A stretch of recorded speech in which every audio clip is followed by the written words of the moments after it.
Hello everyone, welcome back.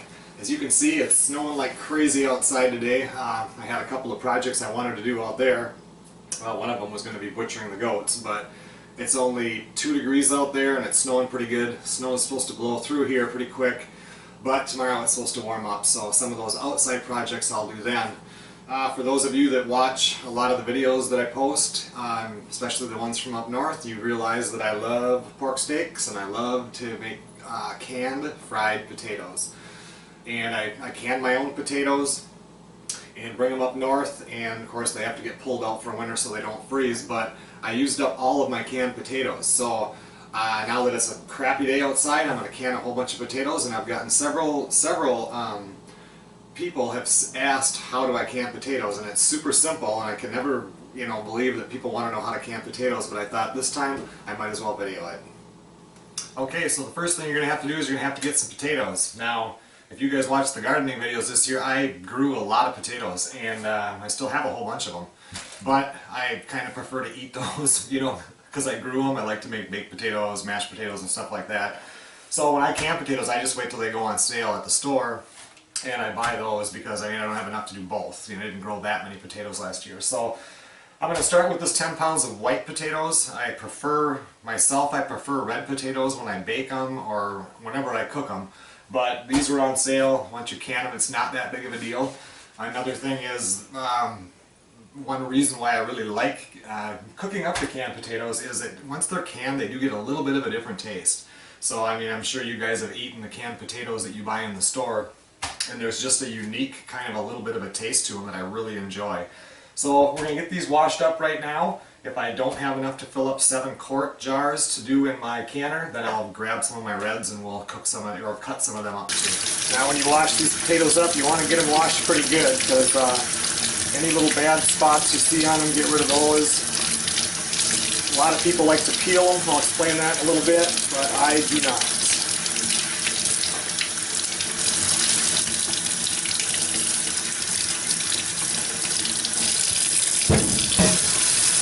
So meanwhile, when you're doing your washing up your potatoes, you should get some water in your canner.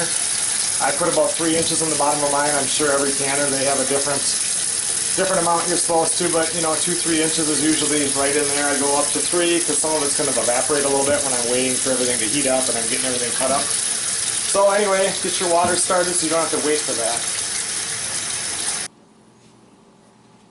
You're going to have to heat up another container of water to boiling, because this water is what you're going to pour over the potatoes once they're put into the jars.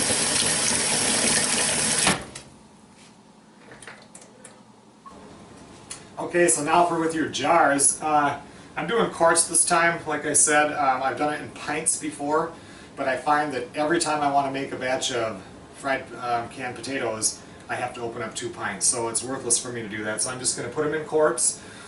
This is another thing that, to me, in my mind, I debate. I am going to put these in the oven at like 240 degrees and leave them in there for 20 minutes or whatever to kill the bacteria that's in there. You can put them in your dishwasher, you can put them in, boil them in water or whatever to kill it. And in my mind, I debate that because I'm going to be putting it in a pressure canner that's going to go over 240 degrees. I see no reason why you have to do that, but it's one of the things that I do to keep it safe, so maybe you guys should do that too.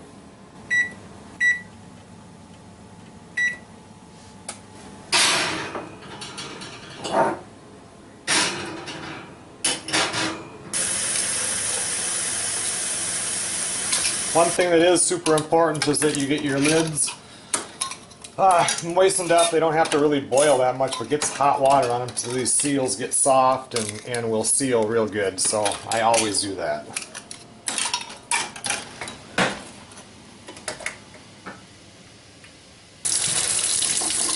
Okay, once you got all that stuff started, back to washing more potatoes.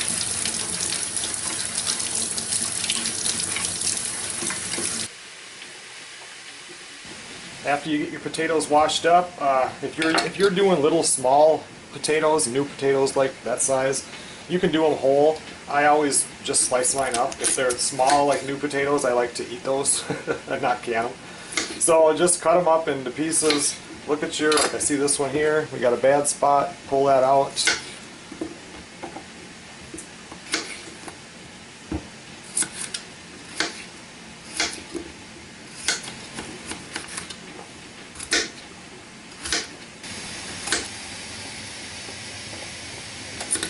The one thing that people debate when they're doing potatoes, you can find just as many recipes online where they peel them or don't peel them. Some people peel them, put them into a solution of water and like lemon juice to retain the color and then they go ahead and blanch them for 2 minutes if they're little, 10 minutes if they're whole.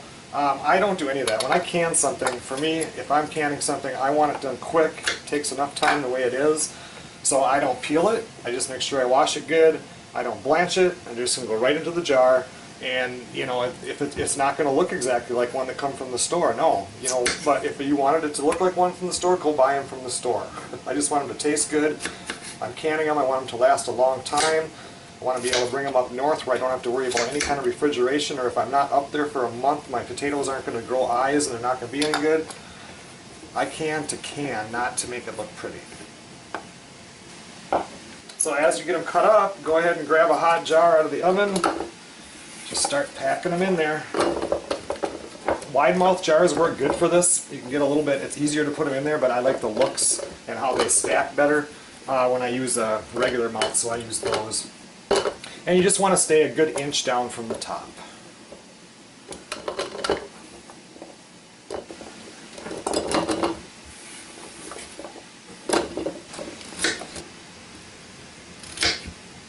Okay, so there we have our 7 quarts of potatoes. The reason why I'm doing 7, that's how many quarts my cooker will hold. And then this is how many potatoes we had left out of a 10-pound bag. Alright, now before we put in the boiling water, you can either not put in any salt, or you can put in salt. Directions always say a half a teaspoon for pints, a full teaspoon for quarts. I usually just put a half a teaspoon in the quarts. It's only for flavor, does nothing else, and I feel like I'm not putting too much salt in. Alright, after you got your salt in, it's time to put hot water in there. Just ladle it in. You want to stay 1 inch from the top, like right below this ring right here. Gives it room for expansion.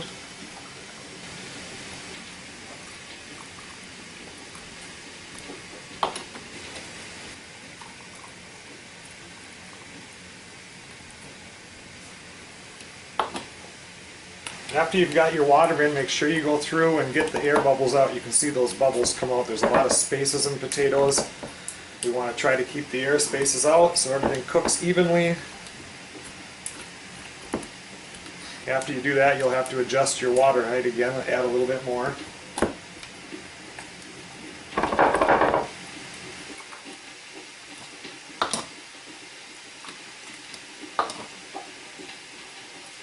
One thing you want to make sure and do is to wipe your lids. I mean, that's something that everybody tells you every time, but it sure sucks to go through all this work and then have one that doesn't seal because you didn't wipe your lid.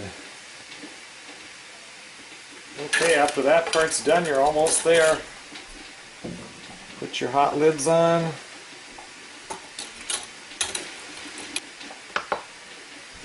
After you put your lids on, you're going to have to do your bands. And these here, we're just going to go down like this, that tight. Just finger tighten them.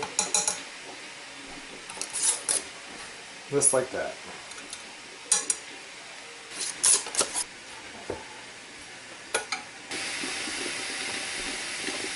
So after that, it's ready to go into the canner. Just place all your jars in this boiling water, like so.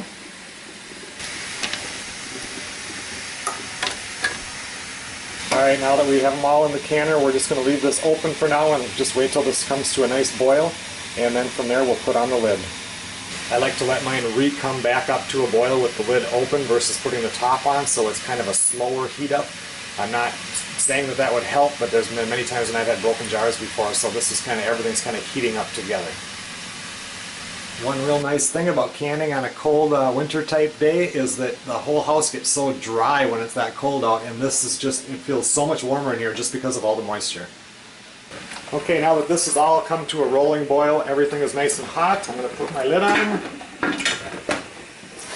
We are not going to put the weight on yet. I'm going to let this sit, and when this starts blowing steady steam, I'm going to let it sit for at least 10 minutes so everything is equally, you know, all the right temperature in there, same pressure and everything.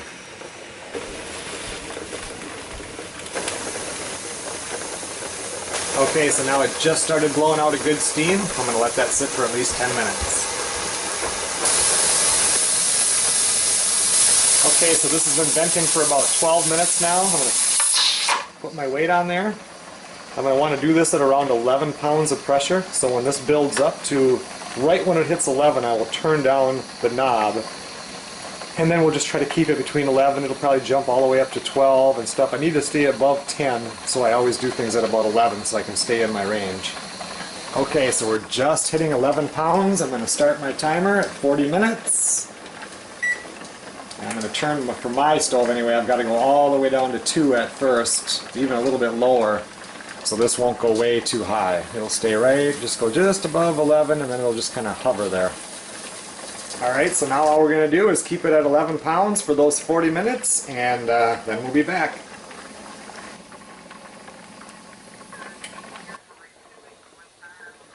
Okay, well, 40 minutes is up. We're still running at 11 pounds. Now I'm just going to slide this off. Shut off the heat, and I'm going to let this cool down all by itself till the pressure is gone. Okay everyone, well there you have it. All these are done. They've already sealed. I just waited until the pressure went all the way down. I left it in there for a few hours and then I just pulled them out. Some people like to wait 24 hours to pull the caps, the rings, but I do it. As long as you can touch it and it's cool enough, it's good. So now you know how to can potatoes. Thanks a lot for watching.